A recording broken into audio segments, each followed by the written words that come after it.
एक दिन काफी लंबे समय बाद अनु ने महक को फोन किया और बोली, महक आप जब तुम दिल्ली आना तो मुझसे मिलने जरूर आना। हाँ मिलते हैं ना। कितना लंबा समय गुजर गया, मुलाकात ही नहीं हुई हमारी। कुछ ही दिनों बाद मैं अकेली ही दिल्ली जा रही थी। अनु से बात करने के बाद पुरानी यादें, पुराने दिन याद आने लगे।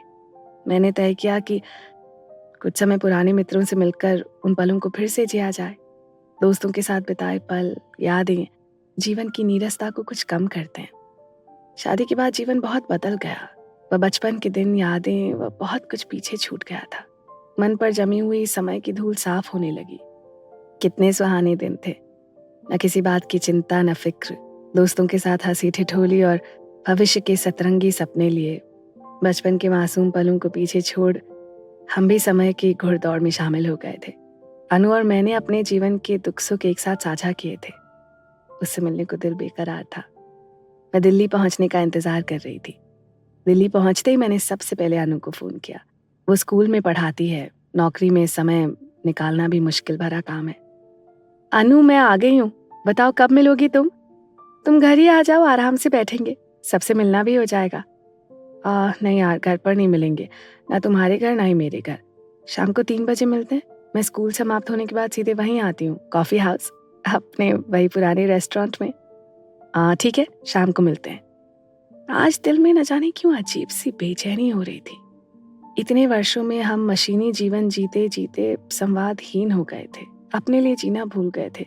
जीवन एक परिधि में सिमट गया था, एक भूल भुलैया जहाँ खुद को भूलने की कवायद शुरू हो गई थी।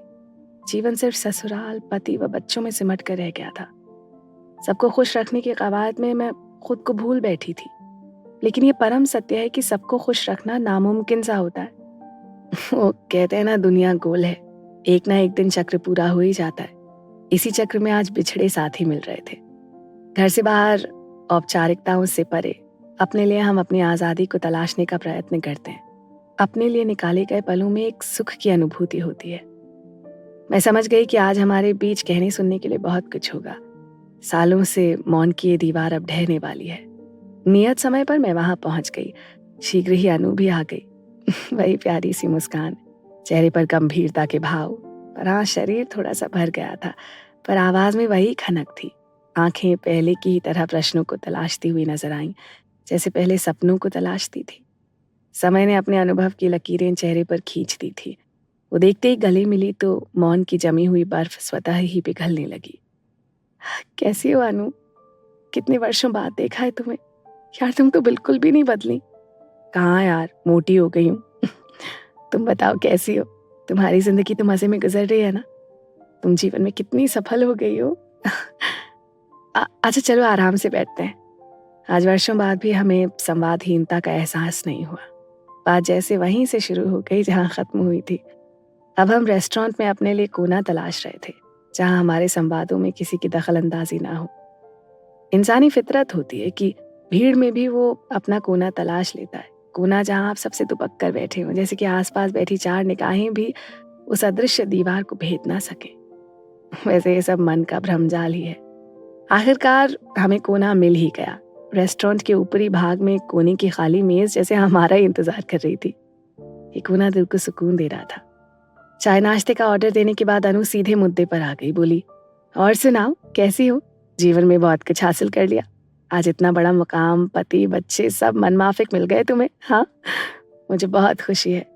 ये सुनते ही महक की आंखों में दर्द की लहर चुपके से आकर गुजर गई व पलकों के कोर कुछ नम से हो गए। पर मुस्कान का बनावटीपन कायम रखने की चेष्टा में चेहरे के मिश्रित हाव भाव कुछ अनकही कहानी बयां कर रहे थे। बस अनु, सब ठीक है। अपने अकेलेपन से लड़ते हुए सफर को तय कर रही हूँ। जीवन में बहुत उतार चढ़ाव देखे। तुम तो खुश हो ना? नौकरी करती हो, अच्छा कमा रही हो, अपनी जिंदगी अपने हिसाब से जी रही हो। सब कुछ अपनी पसंद का मिला है, और क्या सुख चाहिए। मैं तो बस यूं ही समय काटने के लिए लिखने पढ़ने लगी। मैंने बात को घुमाकर उसका हाल जानने की कोशिश करनी चाहिए। मैं भी बढ़िया ही हूँ, जीवन कट रहा है। मैं पहले भी अकेली थी, आज भी अकेली हूँ। हम साथ जरूर हैं, पर कितनी अलग राहें हैं, जैसे नदी के 2 किनारे। यथार्थ की पथरीली जमीन बहुत कठोर है, पर जीना पड़ता है। इसलिए मैंने खुद को काम में डुबो दिया है। अरे क्या हुआ है, ऐसे क्यों बोल रही है? तुम दोनों के बीच कुछ हुआ है क्या? नहीं यार, पूरा जीवन बीत जाए तो भी हम एक दूसरे को समझ नहीं सकेंगे। कितने वैचारिक मतभेद हैं। शादी का चाम, प्रेम पता नहीं कहाँ 1 साल में ही खत्म हो गया। अब पछतावा होता है। सच है, इंसान ना प्यार में अंधा हो जाता है। सही कहा। सब एक ही नाव में सवार होते हैं, पर परिवार के लिए जीना पड़ता है। हाँ, तुम्हारी बात सही है, पर ये समझौते ना अंतहीन होते हैं, जिन्हें निभाने में जिंदगी का ही अंत हो जाता है। तुम्हें तो शायद कुदरत से ये सब मिला है, पर मैंने तो अपने पैरों पर खुद कुल्हाड़ी मारी है। प्रेम विवाह जो किया है, सबने मना किया था कि ये शादी मत करो, पर आज समझ में आया कि मेरा फैसला गलत था। यार, विनय का व्यवहार समझ से परे है। रिश्ता टूटने की कगार पर है। उसके पास मेरे लिए समय ही नहीं है, या फिर वो देना नहीं चाहता। याद नहीं कब 2 पल सुकून से बैठे। हर बात में अलगाव वाली स्थिति होती है। अनु, सबको मनचाहा जीवन साथी नहीं मिलता। जिंदगी उतनी आसान नहीं होती जितना हम सोचते हैं। सुख अपरिभाषित है। रिश्ते निभाना इतना भी आसान नहीं है। हर रिश्ता आपसे समय व त्याग मांगता है। पति के लिए जैसे पत्नी उनकी संपत्ति होती है, जिस पर जितनी चाहे मर्जी चला लो। हम पहले माता पिता की मर्जी से जीते थे, अब पति की मर्जी से जीते हैं। शादी समझौते का दूसरा नाम ही तो है। हाँ, कभी कभी मुझे भी गुस्सा आता है, तो माँ से शिकायत कर देती हूँ, पर अब तो मैंने स्थिति को स्वीकार करना सीख लिया है। अब दुख नहीं होता। तुम भी हौसला रखो, सब ठीक हो जाएगा। नहीं महक, अब उम्मीद बाकी नहीं है। शादी करो तो मुश्किल, ना करो तो भी मुश्किल। सबको शादी अंतिम पड़ाव क्यों लगता है? मैंने भी समझौता कर लिया है कि रोने धोने से समस्या हल नहीं होगी। अनु, तुम्हारे पास तो कला का हुनर है, उसे और निखारो, अपने शौक पूरे करो। एक ही बिंदु पर खड़ी रहोगी तो घुटन होने लगेगी। एक बात बताओ कि एक आदमी किसी के सुख का पैमाना कैसे हो सकता है? हाँ, अरेंज्ड मैरिज में पग पग पर असहमति होती है। यहाँ हर रिश्ता आग की दहलीज पर खड़ा होता है। हर कोई आपसे संतुष्ट नहीं होता। महक, तुम्हारी बात तो सही है, पर विवाह में कोई एक व्यक्ति किसी दूसरे के जीने का मापदंड कैसे तय कर सकता है? समय बदल गया है, कानून में भी दंड का प्रावधान है। हमें अपने अधिकारों के लिए सजग रहना चाहिए।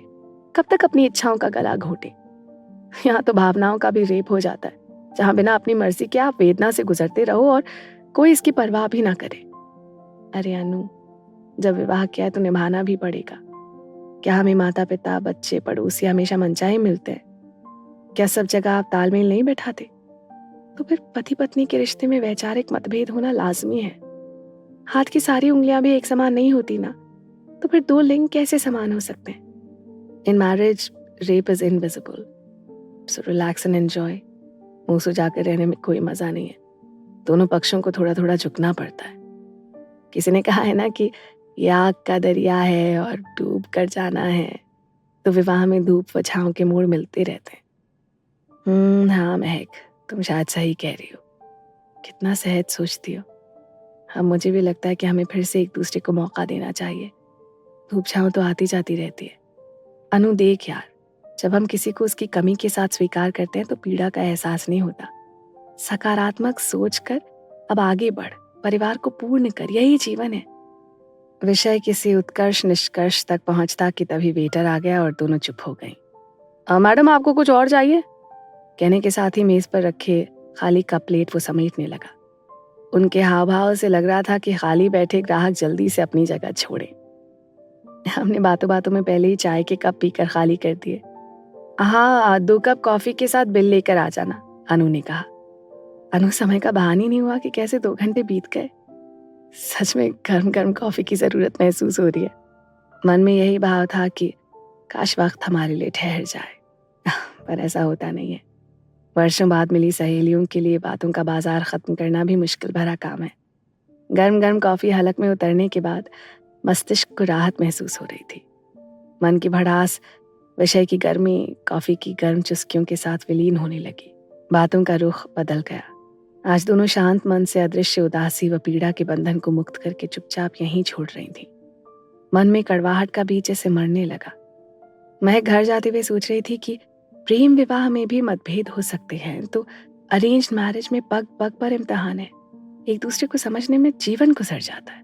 हर दिन नया होता है। जब आशा नहीं रखेंगे तो वेदना नामक शराब से स्वतः मुक्ति मिल जाएगी।